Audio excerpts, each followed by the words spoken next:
Oh,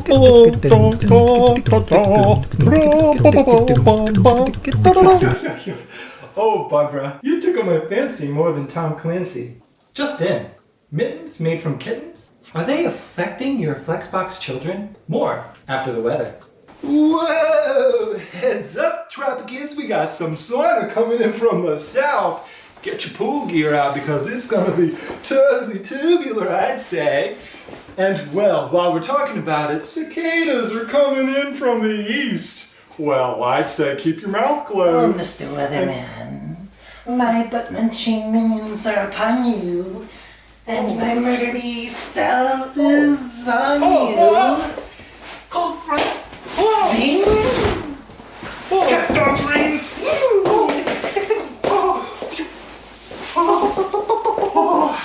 When I first saw this CSS Battle, I was like, dang, this is a good opportunity to show you guys how to do stripes in CSS. Now there are a lot of ways to do stripes in CSS. You could use box shadow, linear gradient, clip path. If you're crazy, you can just use a ton of elements. But we want to do it the easy way.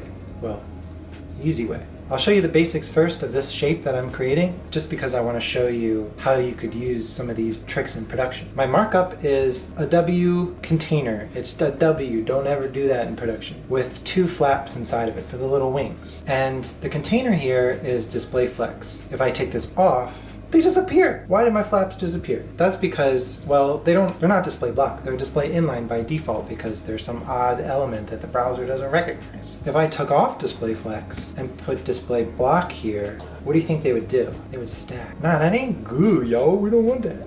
So get rid of that. Put display flex on those bad boys. And the cool thing that I wanted to show you was flex direction. And flex direction by default is row. If I specify that, nothing changes. Yeah, it's default. If I did row reverse, well, it takes that row and it flips it. If you had a row of 3 elements, 1, 2, 3, flip it, you get 3, 2, 1. It wouldn't just flip the first and last child. It flips the whole thing. There's also column reverse, and a few others.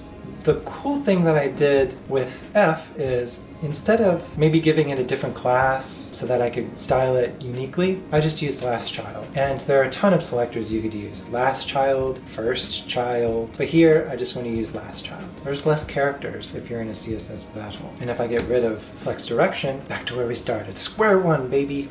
Well, if you're unfamiliar with border radius, there's a shorthand for it. It's the top left, top right, bottom left. Now that we have that specified, I wanted to show you how I did the eye. And the eye I did with a radial gradient rather than using a pseudo selector or another element. And the weird thing that I did was 9Q. What is this 9Q? And I was looking at the top leaderboards. Yo, they all use some crazy stuff, but I saw all this 9Q or 8Q arbitrary value almost in here. And when you usually specify a radial gradient, you would say circle or you would say ellipse. I want to say 8Q. It turns into a circle, 8Q on all sides. If I specified a different value for the y-axis, let's say 20Q, oh my gosh, it turned into some weird thing. It's kind of like background size in a way, but I want it to be a circle, so let's keep it a circle. Everything after at is the position of that circle. The x is 122.5, the y is 27.5, and it's from the left and from the top. If I were to say maybe 20.5 pixels, it goes all the way over to the left. You don't want that. No, doesn't matter. If I were to say something larger for this y-axis, it would bump down. Whoop, too far, too far. Yeah, now you got one depressed mutant looking bee. And I've specified color stops here, and obviously blue is not the color we want. So I will put in this black here. And 7.5, that's so strange. Why did I use 7.5? This is specifying the radius. It starts at the center, it moves out, this color stop moves out 7.5 pixels.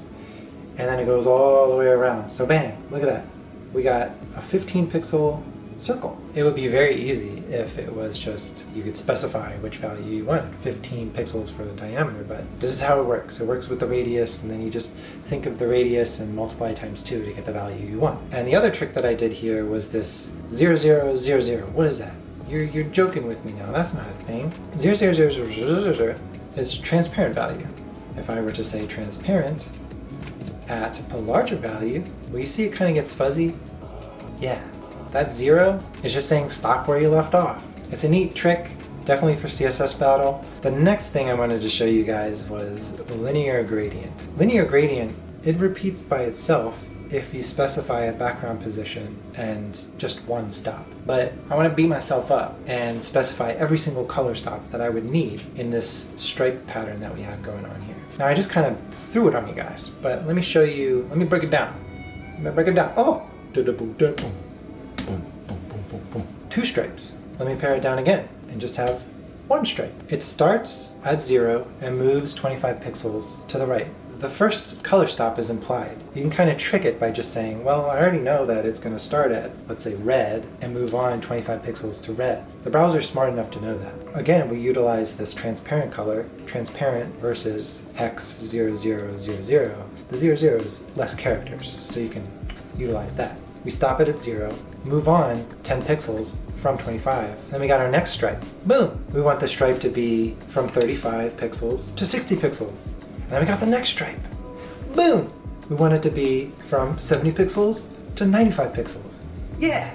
We got our stripes there. That's awesome. And from linear gradient, I want to show you guys the box shadow trick. And the box shadow trick is a neat one because you can clone a shape, any shape, as long as it's solid. I have this after here. This after is a pseudo selector, and a pseudo selector, you get it for like every single element in the world. Oh my god, thank you, browser consortium web standards guru people. But maybe not all the elements in the world. It's not on select, it's not on input. How dare you? The cool thing is you get it on most, and to use it you just specify your selector colon after and then content. Content is so important. It won't show up in the DOM markup if you don't have content. See, just one property could change the whole thing. Let's put that content sucker on there and keep rolling with it. I got my stripes. That's so weird, but how? I have specified the height and width that I want. 100% of its parent, 100% of this yellow body, and 25 pixels wide. Now if I were to show you guys what the original element is, it's that left-hand side. Each box shadow is separated only on the x-axis. And you're thinking, well, box shadow. The box shadow, you'd think it just keeps going on and on forever. It would be just a nice, smooth color, but it actually separates from its parent element. And that's where we can utilize the stripe feature. If I were to keep moving this over in different positions so that you could see, it's that same pixel value, just moving a little bit over. The next value, comma separated, doesn't start where the other shadow left off. It just starts where the original element was from. So if I were to say 10 pixels, you can see that it's now 10 pixels offset from its original element. But of course that doesn't match our design, so we must go with the shapes. Boom, box shadow cloning trick. And I'm going to continue on to the before, which is the real meat and juicy parts of this video. We're at the scene of a police case right now with a group of baby bandits have fled the scene of a bank robbery and heading south on I-92. This is going to be very tricky to explain, but this is the trick to creating multiple shapes within ClipPath. And you usually think, well, ClipPath, you specify one shape because, you create a polygon or any kind of octagon, decagon, the octomomagon. If you intersect lines, you can sort of, look at that, I got 2 shapes already, boom.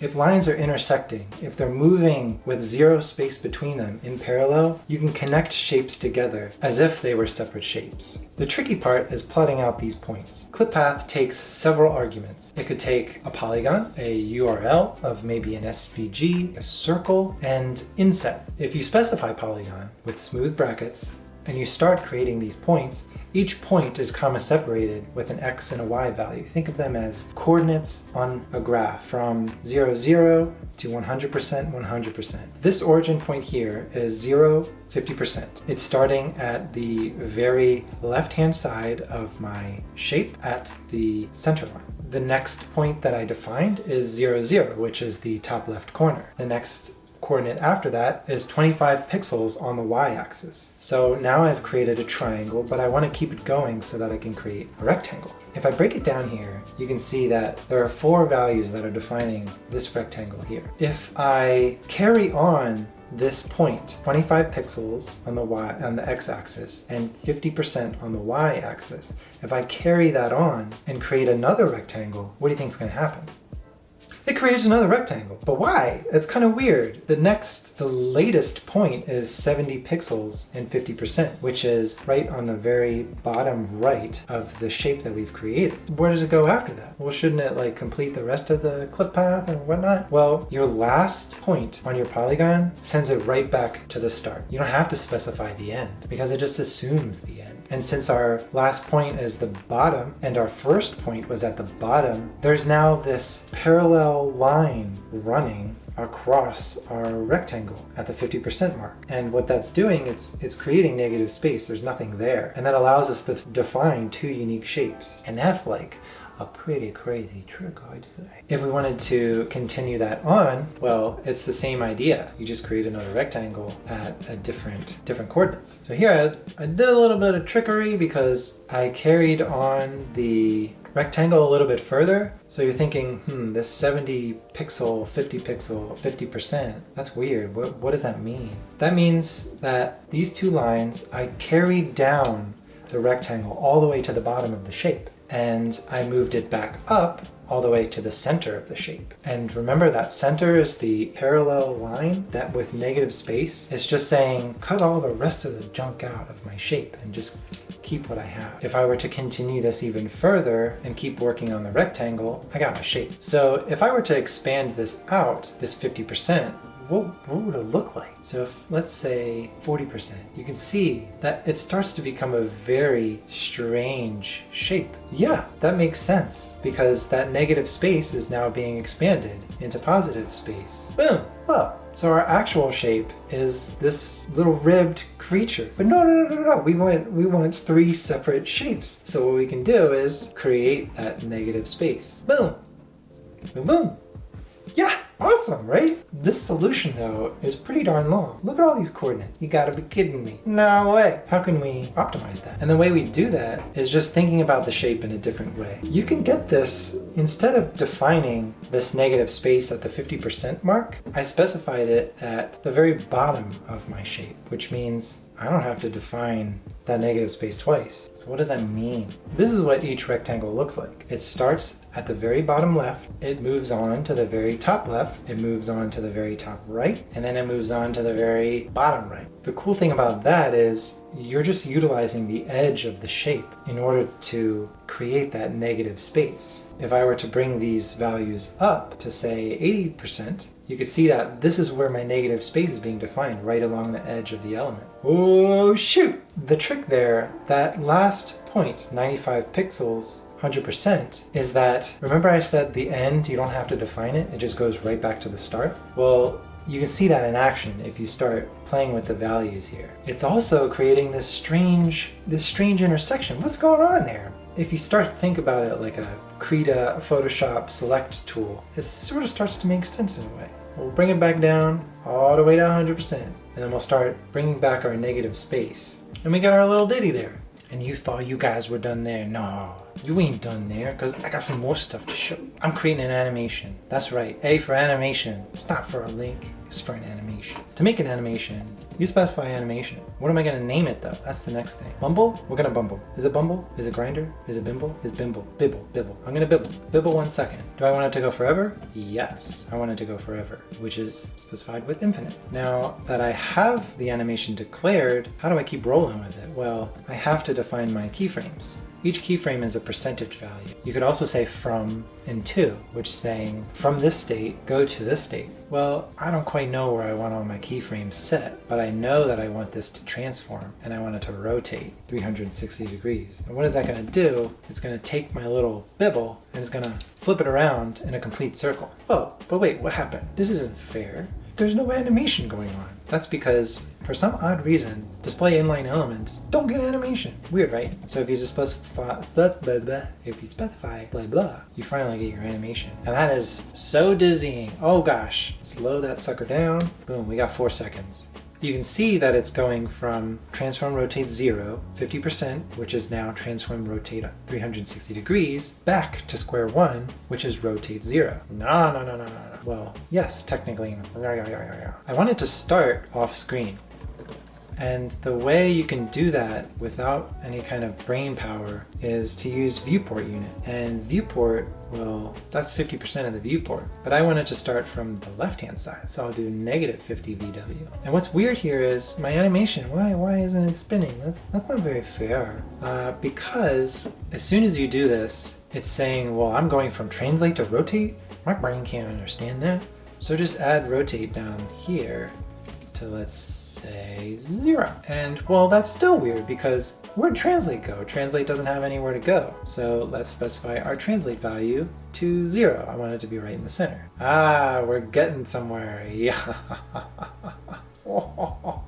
Though not quite what we want. By the end, I want it to be off screen again. So from the left-hand side of the screen to the right-hand side of the screen. So I'll specify my 100% value as 0. Oh my god, it stopped. What's happening? From 50% to 100%, it's the same value. So it's just gonna halt there. But I wanna do something different. I wanna do something jazzier.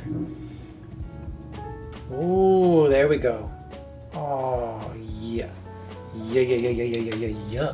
This isn't quite what I wanted. I wanted it to come from the left, to have a smooth motion straight, and then twirl in the center, and then go over to the right. So I'm gonna have to goof it up a little bit. What you wanna do is specify some values before and after our little twirl mark. And when I did that, well, 25% is sooner along than 50%, so it's now reaching that center point earlier. But that's not what I want. I want it to sort of get there and not rotate a little bit before my halfway mark.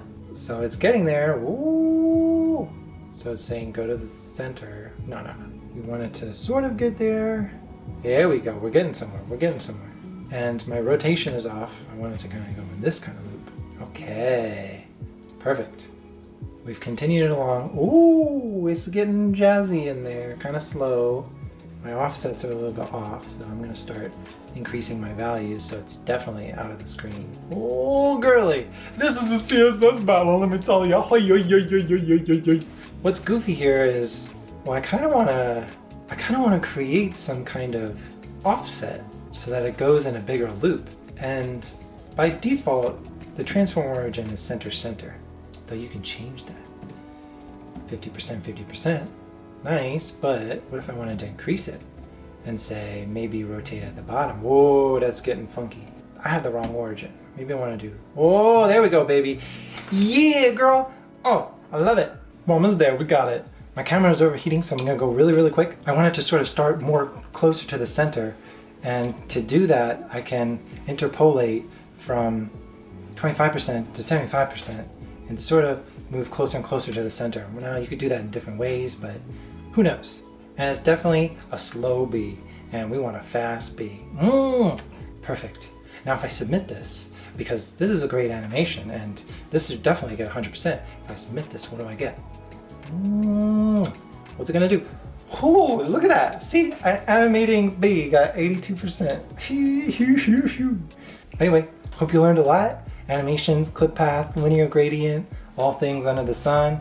If you want to talk about CSS, K-pop, and many more, let me know down below. Hey, that's including Monster Hunter Rise too. See ya!